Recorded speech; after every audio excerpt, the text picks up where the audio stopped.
I'm going to put together what I call my best marinade because it's one of my best and most reliable marinades, and I use it for tempeh, and we're going to do a tempeh on the stove rather than in the oven. But this is really very, very tasty and just brings out the best of any soy product. So I've got my half a cup of shoyu soy sauce, and you can do this in a food processor if you like, but you know, it's just as easy with the whisk. 1/4 cup of vegetarian Worcestershire sauce, 1/3 cup of vegetable oil, and you can just use canola oil, safflower oil, whatever it is that you have, just not olive oil. You know, we don't want to have that flavor in the background. And then I have 2 tablespoons of brown sugar, and I have a teaspoon of lemon zest, fresh lemon zest. Always use fresh if you can, rather than, you know, anything that's in the dry spice department. This just has so much more flavor. And my apple cider vinegar, which is 2 teaspoons. Okay, now I'll mix this up. I want to get this going before I get the garlic and the ginger in. So just get this somewhat emulsified. That's all, it doesn't take very much. So now goes the garlic. So I have 4 cloves of fresh garlic. You can chop this smaller if you want, because this marinade is actually going to come back out with the tempeh. So I actually will use it as a sauce, so I like things a little bit more textured, a little bit chunkier, but you know, feel free to crush it if you like. So give that a little bit of a mix. So this calls for a tablespoon of fresh ginger, which is 3 teaspoons. I'm just using soup spoons just to get kind of a roundabout figure. So I think we're going to be pretty close to there. Okay, and that's it. So what I'm going to do is let this sit for about 5-10 minutes, and then I'll prepare my tempeh.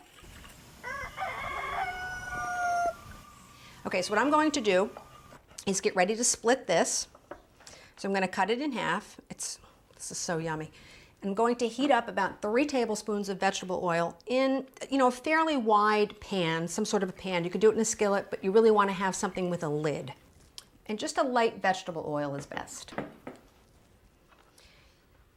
Now what I'm going to do is take this cake. Now this, as I said, this is what you typically get. What I would do is cut it into 3 sections and then cut those 3 sections into thinner slices. Now what I'll do is take this, because I want nice crispy slices, and I will thin this down. My oil is heated, and I'm just going to go ahead and lay this in a single layer. You want to give tempeh room so it doesn't, sweat and steam. We really want this to get nice and crispy. I will frequently fry tempeh just like this and just douse it with a little bit of tamari and just use it on sandwiches or throw it on top of a salad. It's really fabulous stuff. And the one thing I want you to keep in mind about tempeh that makes it a little bit more unique than other soy products is that it's not processed and it's fermented. So it really is something that you should be eating a great deal of. And there's an awful lot of nutrition, wonderful, wonderful things in tempeh. It's full of protein, full of fiber, and it's what would be considered a whole food. You don't have to mix it with anything to make it healthier. It's just a fabulous, very, very flexible product. You want to fry your tempeh at a consistently, moderately high heat. If you put it into oil at too low of a heat, it's going to act like a sponge and it's going to suck up oil. So you want to have it so when you lay it in, this is what you're hearing and this is what you're seeing. And that'll keep it just nice and crispy. Okay. Now I'll just brown the other side.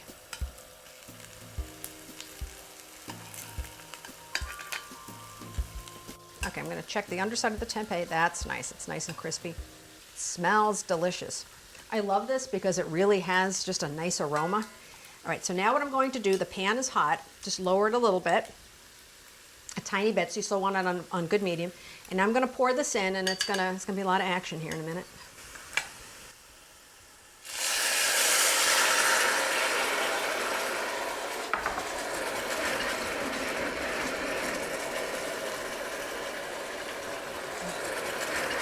I mean, really, it just smells heavenly. It's so good. Okay, so I've lowered the heat a little bit. I just do this. There's no point in getting in there and stirring it around. And you can already see that it's starting to thicken up and get a little syrupy. Now all I'm going to do is cover this, and I'm going to let it finish cooking for about 10 or 15 minutes until most of this marinade is absorbed into the tempeh. So you're really getting a totally infused flavor into this, and it is just delicious.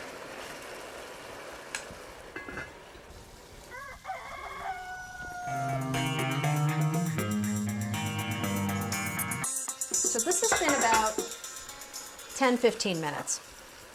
So you can see how nice and syrupy that is now? Perfect. So I've turned off the heat. Now I'm going to just loosen little bits on the bottom, just like this. Okay. And now what I'm going to do is add about 1/4 cup of warm water. And this, in a sense, is going to sort of deglaze the pan. So now I'll scrape the bottom in the water. My pan is still holding a lot of heat. And I'm going to let this continue cooking for about 5 minutes. But you can see this beautiful rich brown sauce that is so packed with flavor, I can't even describe it. It's so good. All right, so this is finished. See, we have this just nice, thick, syrupy sauce. I especially like it on top of something really cool and crispy, like a cabbage salad. You know, something simple. It's wonderful in roll-ups, great on rice, hot or cold. Last piece. And then we have all those really nice pieces of ginger and garlic. Then the only other thing I'll do, because I just love it, is I'll put on a little bit of fresh chopped cilantro. I cannot wait to taste this. And we are ready to eat.